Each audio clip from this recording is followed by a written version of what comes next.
just from hearing you talk, it sounds like, creating that impact is just, where all the value comes from. It's twofold. I'm not going to lie. I mean, when I saw the sales going up, like you said, that was exciting to me because, money, impact, it all makes a difference. Mm-hmm. So the more sales, the more impact, the more reach, the more outcome. I love that. It's a beautiful circle. Ladies and gentlemen, welcome to the E-Com Growth Show. Let's go.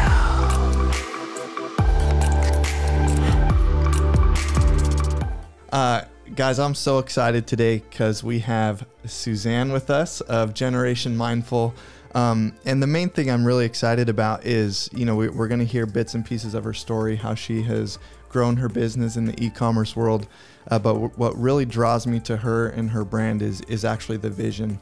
And it is to just equip the world to be more emotionally healthy.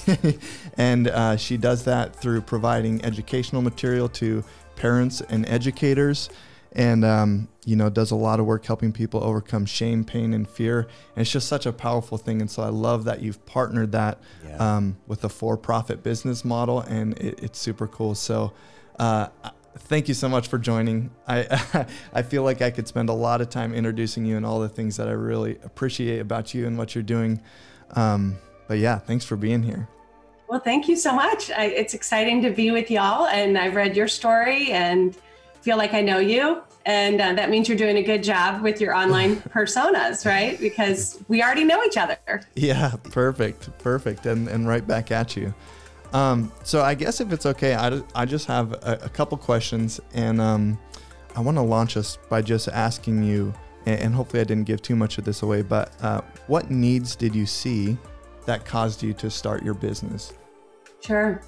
Well, thanks for having me. I've been a parent educator and a therapist for 27 years, and I'm a mom of 4. And so when you asked me about what need I saw, it was in my teaching and in the classes that I was giving. I was working here locally. My favorite thing was to sit on the floor with a circle of maybe 30 moms and dads and little babies and teach baby massage.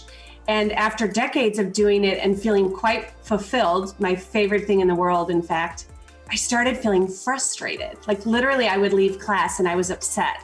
And I was upset because of my reach. I saw miracles happening right there in the room and on the floor, and I knew what connection could do. I knew the transformation and the healing that I was witnessing. I could not go a class without crying. It was always touching and moving and inspiring me. And I will tell any of your e-commerce experts out there, any of your entrepreneurs, look for the passion, look for the thing that stirs you, because it was undeniable that my intense feeling around what was happening, what I was witnessing. And when you get frustrated, don't think of it as a stop. Typically that means something great is about to happen. If you can figure out why are you frustrated and what are you going to do about it?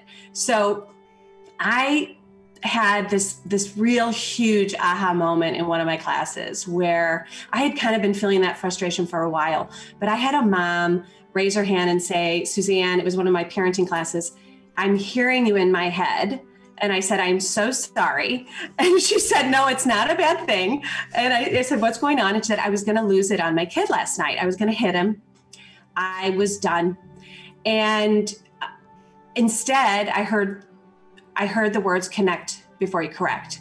And what I'm getting at here is that was the spark. That's all I needed. I needed to hear her story of how our tools were connecting for her, and then her frustration of how do I do it again? How do I teach my husband? And that was really the spark for Generation Mindful. I knew we needed practical, play-based tools and toys that worked right out of a box, that I didn't have to be on the floor with 30 people in a circle to make it happen. And that's really where it all started. Wow, that's amazing. So one thing we talk about a lot is, a lot of people are intimidated about getting started. And for some people, it's hard to find what they're passionate about. But correct me if I'm wrong, but you were kind of working, as a physical therapist initially. And through that, you started to see this need. And that's what kind of, it was basically a process of taking the first right step and then seeing doors open and opportunities arise and problems reveal themselves that you had a creative solution to. Is that correct? That is correct. So I think if you're in the service industry, stay with it.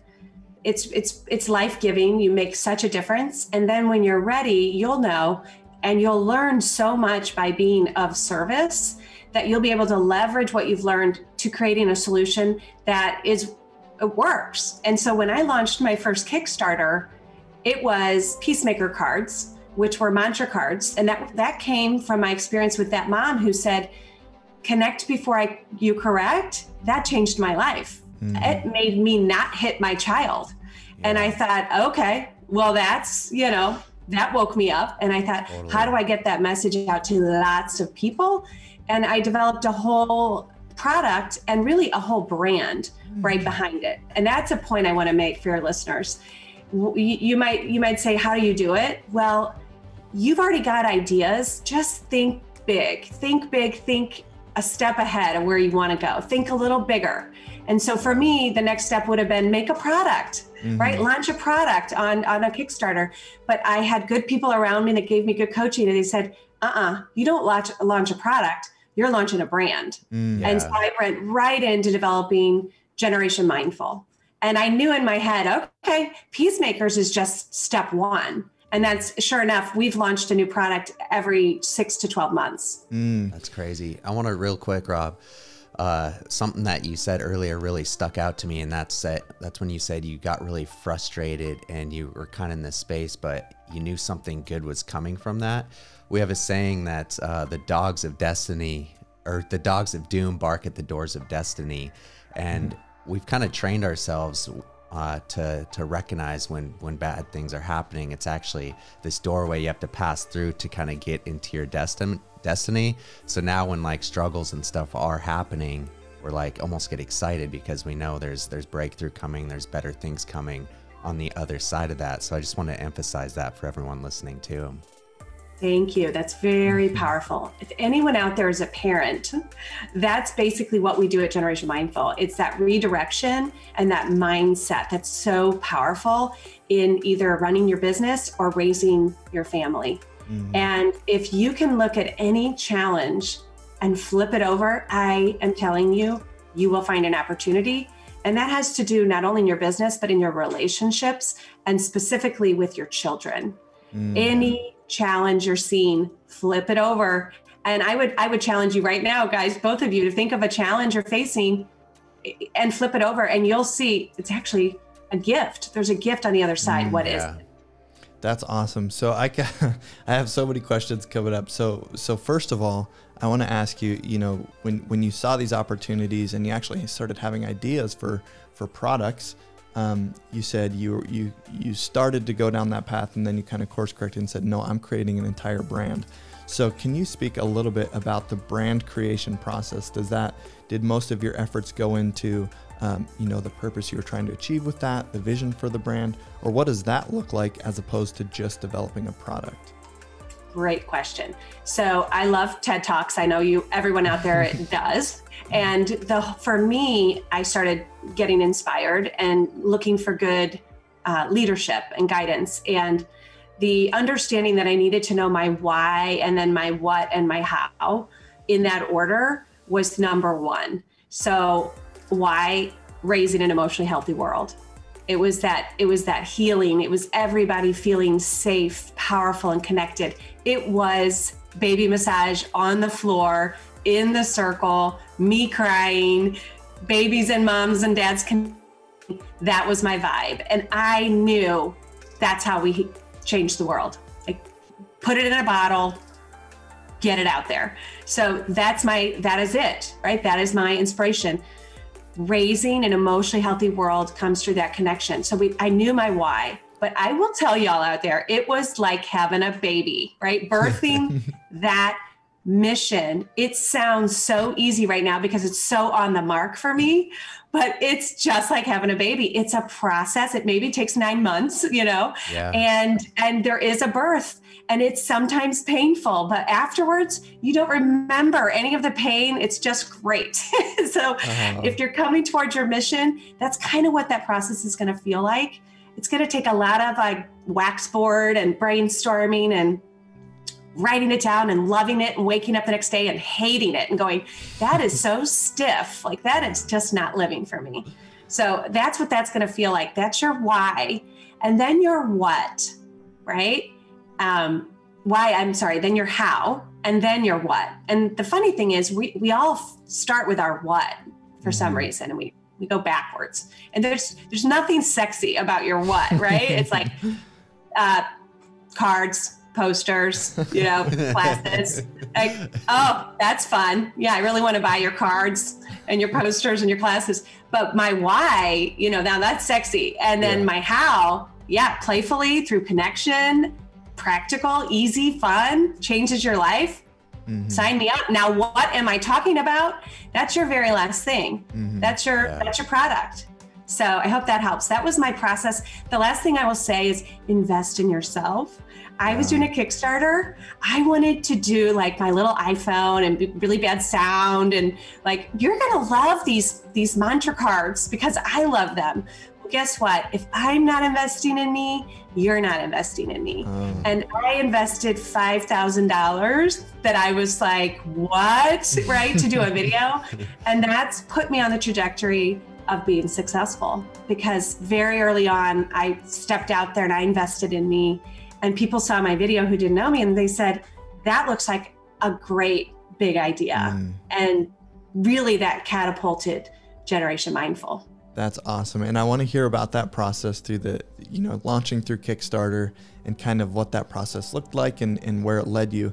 But before we shift gears, there's something, I just love this narrative because it's so different than what a lot of people see, because entrepreneurs, and specifically in like the digital space and e-commerce, at least what I see is a lot of just like people going out and making it all happen by themselves, and they're not necessarily having to take care of 4 kids at the same time. They're not necessarily having to maintain close connection with their family. So I just really quick before we shift gears, I want to ask you, how did you maintain connection with your family in the middle of launching a business?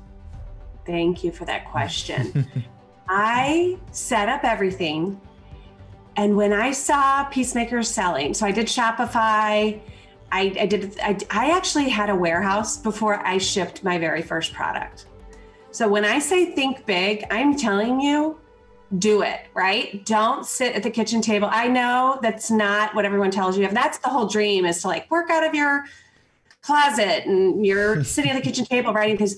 No, I have 4 children, a family. That was like the worst idea for me. I did not want to be sitting at the kitchen table. And I made a promise to my family, I will never sit at this kitchen table and send out a package. That's not going to happen. I'm going to grow something, invest in us, make a business.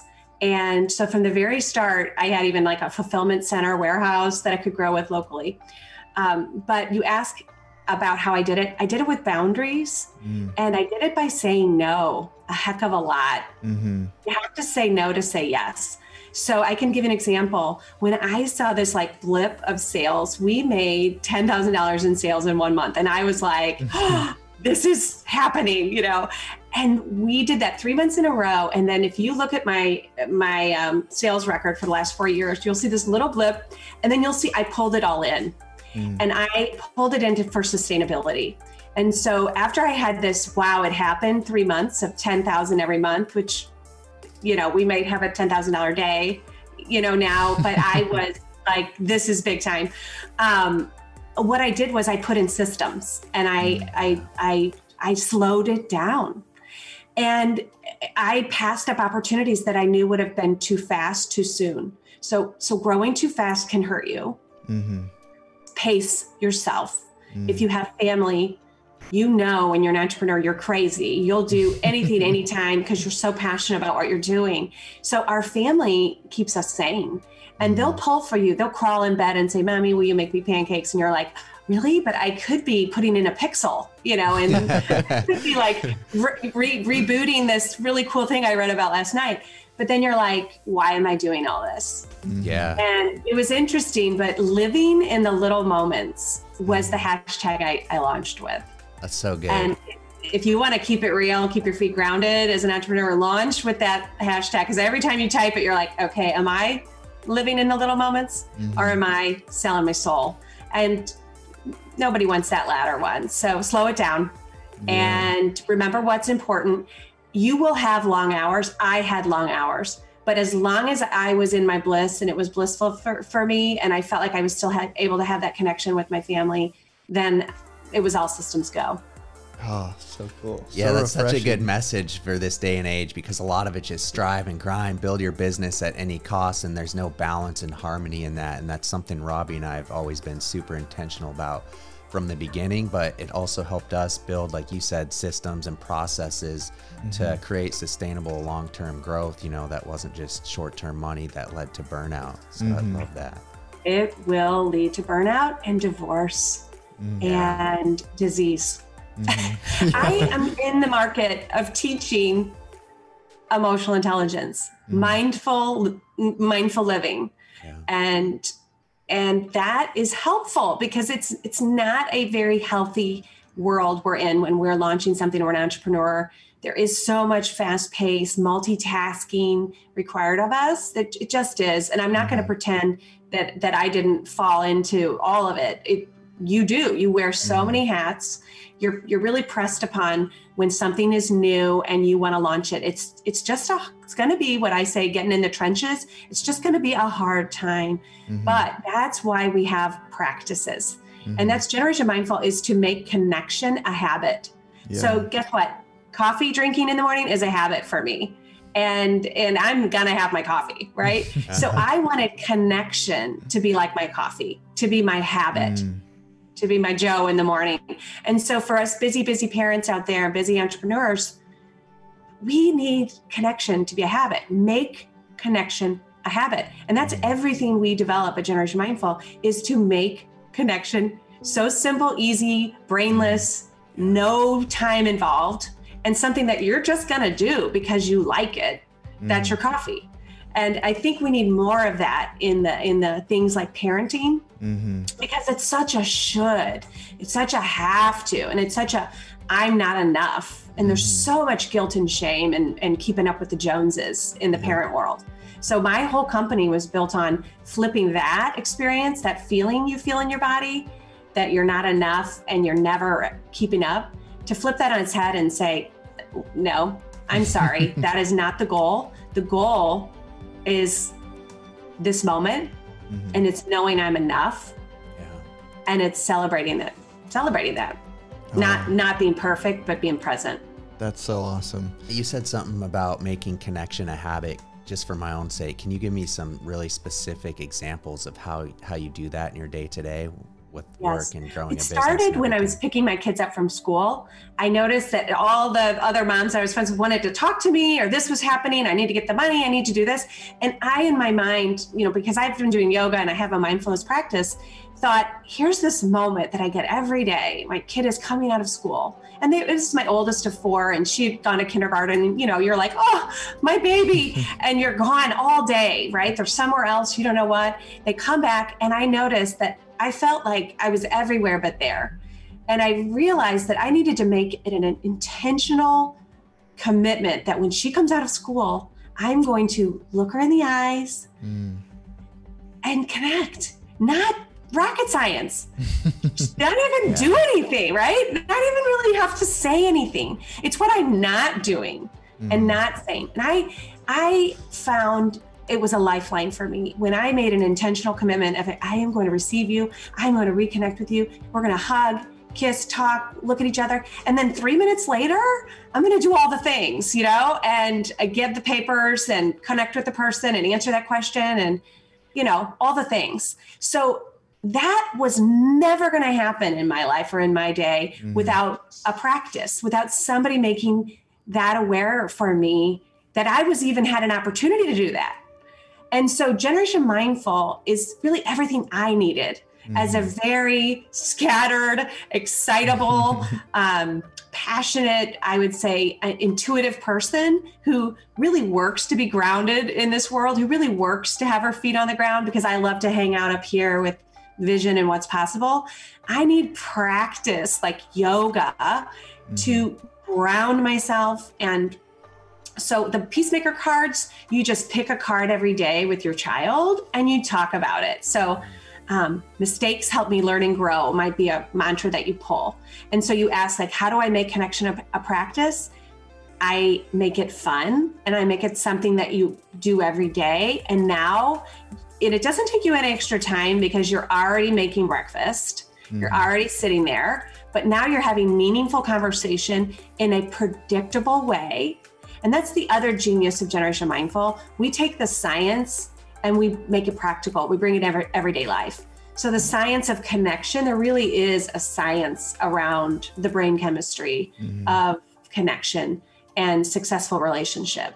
And none of us have time to read all the things and all the books. But if somebody can make a game or a product that makes our parenting more intuitive and easy and positive, then we can benefit right out of the box. So that was the inspiration there for making connection a habit. Oh, that's so cool, and probably so rewarding. I would love to hear, because you make these materials available to other parents, other educators. It'd be cool to hear, maybe some of the feedback you've gotten from the people that have used your stuff and how rewarding that is for you. I cry every day also in my inbox now. So instead of being on the floor, I'm in my inbox crying like, with the feedback I get. But I one of my favorite words, and I hear it a lot, game changer. And I'm just like, that's it for me. Drop the mic. If I get a game changer from another mom, dad, I'm like, that's it. Like when I got that, I was like, I'm done. Like that was it. Game changer. And then I hear a lot, like, starts working day one. I'm so done with the things that take forever or, that require of me so much. And I feel broken before I get started. I know I'm not going to do it right. Or, I need something when I'm taking in a new way that's going to work like quickly, right out of the box. Like I really want to feel like I'm doing something and to feel some success that I can celebrate early on. And I think in the work you do, there's so many parallels between what we're talking about in parenting and marketing. You've got to be thinking about the long haul. You really do. You got to think about your systems, but you also need to break things down and celebrate along the way. And I think that's what Generation Mindful does so well for parents is we hold your hand, we break it down, we help you see how amazing you are. And then we help you celebrate the little shifts you're making so you can build on those and make more. That's so cool. Yeah, I just love that. And how much more rewarding is, creating an impact like that than, hitting for a lot of people, they come into it with just revenue goals and they're like, if I could just hit my first ever 6-figure month or something like that. And yes, that's cool. And it's worth celebrating. It's really awesome. And, in some ways that can be a game changer for somebody, but, just from hearing you talk, it sounds like, creating that impact is just, where all the value comes from. It's twofold. I'm not going to lie. When I saw the sales going up, like you said, that was exciting to me because, money, impact, it all makes a difference. So the more sales, the more impact, the more reach, the more outcome. I love that. It's a beautiful circle. So there's no shame in selling the heck out of something that you feel passionate about. It may be a widget that doesn't change the world, but what you do, who you are, does change the world. So I made Generation Mindful. I used to, apply for grants or want to go into schools and want to make a difference, want to teach baby massage to every person on the planet that I bumped into. And I realized that it wasn't sustainable for me to keep applying for grants or teaching for free. And guess what? I am not a service to anybody when I'm burnt out. So by making my business sustainable and with a global reach, we're now in over 200 countries. Whoa.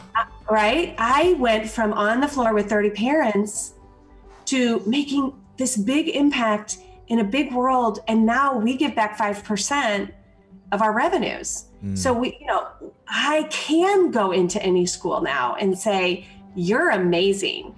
You have a big need. Let's do a program together. Let's do a partnership.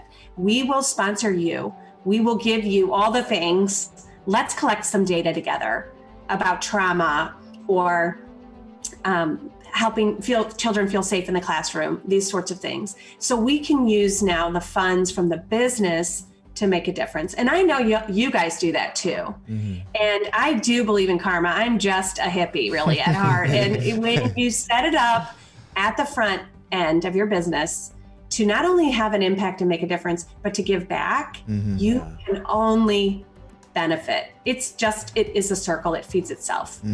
So, and I could give you tons of examples about things we've done that I did because I was excited to give back. And then in the end, I'm like, really, I am benefiting from this way. You're going to put me on the news, or you're going to click over from that giveaway and then end up buying something. And I'm just blown away at it's through that giving. Yeah. Oh, that's so cool. So, I do want to shift gears a little bit because this is all super inspiring. And I imagine for people that are, on their e-commerce journey or starting a brand or developing products, they're probably learning from this and they're just getting inspired. I know I am, but, I kind of want to just rewind and step into that process with you of, what did it look like when you launched your Kickstarter campaign? How did you get people to see it? And, what were you trying to achieve through that? And how did that propel you into a launch? Great. Well, I would say I read a lot of books. I read all the blogs about Kickstarters and doing it successfully. I think the thing people do wrong is they think that crowdsourcing is something where you put a big idea up on the platform and it magically blows up. And that is false. It really, doing a Kickstarter is an opportunity to leverage the community you already have. So if you don't have a community, you need to grow one before you make a launch. So you need to have a big idea, put up a sign up and get a list together, even if it's 1,000 people. Get a list together, people who care about what you care about, and let them know when the thing launches that even if they don't buy it, they can tweet it, promote it, like it, share it. If you don't have 1,000 friends, you're going to be bothering your mom and your sister and your brother, and that's not going to get you anywhere. So a lot of people will do a Kickstarter and they'll fail, but I want you to know that doesn't mean that the idea is bad. It means that there wasn't enough support around your idea to make it launch. So you just need more rocket fuel. So go out and do the things and get ready and support yourself before you do. So I was lucky. I had been a mommy blogger for years. I grew a large audience of people who were used to reading things from me about parenting. So I had an audience in that space. And I leveraged that audience to get the word out about the first Kickstarter. I also got good coaching to lower my goals. So if you're doing a Kickstarter, you're only going to get the funding if you reach the goal. That's how I always set it up. Yeah. So make it short, no more than two to 3 weeks. Don't belabor it. People want to give you the money and get out. Your biggest day is going to be right before it ends. So why wait for a month till they're so tired of hearing about it? Just for your first one, make it short and sweet, and give them great offers that are easy for you to fulfill. Do not do t-shirts with, small, medium, large and male or female. No, digital fulfillment is your friend. And I could go on, but those are my main basic points about a Kickstarter is that you are growing friends. I call it a friend raiser. You are growing friends and funds. If you do it right, you will grow a passionate base community. And from there, do your next one and ask for more. So once you got your Kickstarter up and going and saw some success from that, what did you do from that point to kind of launch then your website, your own brand, and then kind of grow that on, I think, Shopify or whatever platform you're using? Yeah, so when you launch your Kickstarter, I would say to have your website ready and in the wings, and put your brand in your Kickstarter and link as many times as you can, because people will endlessly end up on your Kickstarter. My community still sometimes ends up there. If they Google, they might land on that, and then they will come over to my website. Yeah. So you want to establish your website, get that in there, and establish your social presence. Get all the things, and then do your Kickstarter. And then we went into full-on e-commerce mode. I do inbound marketing. That's our approach. So, and we provide content that's valuable for our community, and they want to come read it and share it. So that's how we do it. It's called, inbound marketing. Yeah. Sorry. No worries. So throughout your process of launching and growing the brand, there's lots of different ways you can market an e-commerce brand. What were the most effective ways for you? And, what did that look like? Maybe something more organic like inbound marketing versus, eventually running paid traffic. What seemed to be the most effective avenue for you at different stages? So when I say inbound marketing, I believe that coupling it with social media and then ads, boosts, whatnot is the way to go. So I don't think I've ever provided content and not been running ads. Even for my Kickstarter, I was putting an ad on that. So I got the social proof, put an ad on it. And so I was doing ads. I was managing them myself. And I mean, literally Googling what is a pixel, and then how do I install it? and really I had no idea about any of it. And I would start with a $10 budget, and then I grew that. And then I got to a point where I needed help to scale. So I think for anyone out there, start small, do it yourself. If you have any inclination towards it at all, I would definitely recommend that, because then you'll know enough to be dangerous, to be a good collaborator. And the best thing you can do then is grow to working with a group where they can bring in the knowledge that you need to scale. But your buyer, your message, your pain point. So I learned a lot early on, and I did it differently than a lot of people. What I did, this is my secret, I did ads that I literally took my best performing posts and I turned them into ads. And I don't think people do that a lot, but that's what I did. And because I said, my community loves this. They love this message. They love this content. And there was all this social proof on it. And then I made that the ad, because that's what convinces another mom or dad, is what does this other mom or dad say? So that's kind of how we went about it very early on. That's awesome. Yeah, so I think that's really smart too, to learn about it yourself and do it yourself from the beginning. So you're not just handing it over to someone hoping they're going to do a good job. You can't hold them accountable, and you just, you have no involvement in that process. But if you know enough, like you said, you can be really collaborative with that other agency or freelancer, whoever you're working with, to really make it successful. Absolutely. That helped me so much. And you might work with like one person at first. At first it's you, then it's the one person who does it on the side. That's what we did. And then, you'll start to get frustrated. Remember, we said that's when there's something good happening, there's some growth. And that's when you're going to start to look for more and bigger.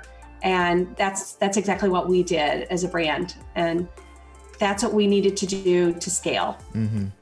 So how long has the brand been up and running now? 4 years. Okay. And so when you're kind of looking back at the last 4 years, what is one of your biggest challenges that you had, and how did you overcome it? Growing beyond myself. Anybody else feel that? Feel me out there? Oh, yeah. Totally. Everybody's laughing with me, right? Yes. It's a discipline. It's a practice. It's always a struggle, because we're born to do, we're just doers. We're like, I got this. We're also really resilient. We're creative. We're smart. We're capable. So we kind of have all those traits where we're just like, oh, let me do it. And so very early on, being a mom of 4, I was hitting my ends, and I knew I needed help all the time, basically from the very, very start. I was already trying to replace myself, like right off. Like, what can I have somebody else do so that I can do this other thing? Because there was always so many things waiting in line. And so very early on, I started working on outsourcing and giving away things very, very early on, right? As I told you, right from day one. And that's going to continue to be, I have my first full-time employee, right? So that's exciting. And I've had a part-time COO for years. So that taking that plunge, investing in the company, investing in a high level Anheuser-Busch executive, 20 years in the business, ran the St. Louis Public Schools. She was the COO for St. Louis Public Schools. She was my advisor. And I morning and I said, I can't go another day without Mary in my life every day. And I had lunch with her and I said, Mary, how's life? Like, what's going on? And she was like, well, I'm looking for a new thing. And it was just this magic opening. We did that job offer. So if you trust the process, things are going to open up. And then I always say, go bigger, like believe in you, go that bigger thing. It's always feeling hard. It's always like one step ahead of where you think you are, but do that thing that makes you uncomfortable and grow and delegate. Yeah. Oh, that's awesome. Suzanne, it seems like you've always had a super high value for investing in yourself and investing in your business. That's something that's helped Robbie and I out incredibly time and time again. Can you kind of speak to the importance of that and kind of how it's accelerated your path? Because in 4 years, you've grown a very big, successful e-commerce business. And I think a lot of that could be attributed to investing in it, investing in yourself, and getting the right people in there. I think that is true. And I will say 3 times is a charm. So my first business, my husband and I have run for 20 years. It's a bricks and mortar health center that is super trade a dollar for an hour, right? When I talk about service, this is how I know, right? So totally. We're a physical therapist. If you see a patient, then you make money.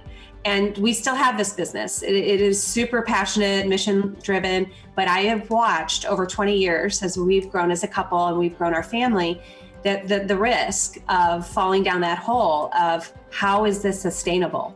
So we've always had to really work at that sustainability and grow. And the second business was My Mommy Manual, and I did it out of sort of a passion project, mommy blogging, and I was not monetizing it because I wasn't thinking about it. So I was writing, and I will say I grew my community, and that was fabulous. But I got frustrated. Well, this is not a business. This is just a little passion project, and I haven't monetized it, right? Like, I love it, but I can't really put time into it because I have all these other things, commitments. And then Generation Mindful. So I learned from my past experiences. What did I learn? Scale, monetize, bigger than yourself. So residual income. And that's why, e-commerce has been great to me. I really was clear that I wanted something scalable and digital, and that could grow way beyond this city, this country, way beyond myself. That's awesome. So I wanted to share that I found your company when I was on Facebook, and a Facebook ad popped up, and you were telling a story, you were telling your story, and Alaskan boys, and why you started your business. And I thought, that's what I do. I tell stories. Stories and emotions sell. I like these guys, and I believe them, and I'm going to call them. And I did, and I trusted you right off, and you were who you said you were. And we moved on quickly from there, and we went into business together, and you started helping me scale. And you also had a bigger mission, very clear right off when you told your story. It was about your family, and you cared about your time. And my time is precious. Your time is precious. And I just knew we'd be good partners because you kind of got it right off. You knew why I wanted to be in business, to make a difference and to have good quality of life. And so this is the first time we've had the chance to talk, but we already kind of know each other. We feel each other because we're authentic. We share ourselves, and you guys, that's what sells, right? That's what it's a human connection. And if it's authentic, you can feel really good about it because you're just putting yourself out there, and you're going to source back to you those people who want to be connected to you. So thank you for sharing your story and shining your light, because we inspire other people when we live out loud, when we live our lives, and we share them. So thank you. That's Thanks so cool. much for saying that. Yeah, that means a lot. Yeah, thank you. It really does mean a lot, because for a long time we were very self-conscious about that, because, you know, having family values and strong boundaries, and, you know, even for us, be it in a small town in Alaska running an e-commerce agency, like, that's kind of against the grain. It can be embarrassing compared to what the standard is that, you know, we see everywhere. So that's really cool to hear that it connected with you. So thanks for sharing that. Big time connected.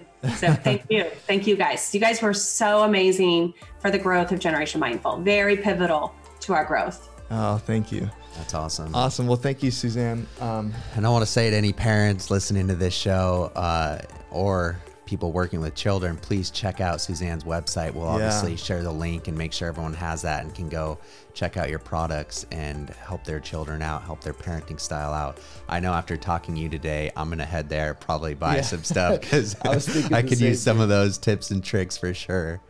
But anyways, thank you so much, Suzanne. And it was a good talking to you, and wish you the best. Thank you both.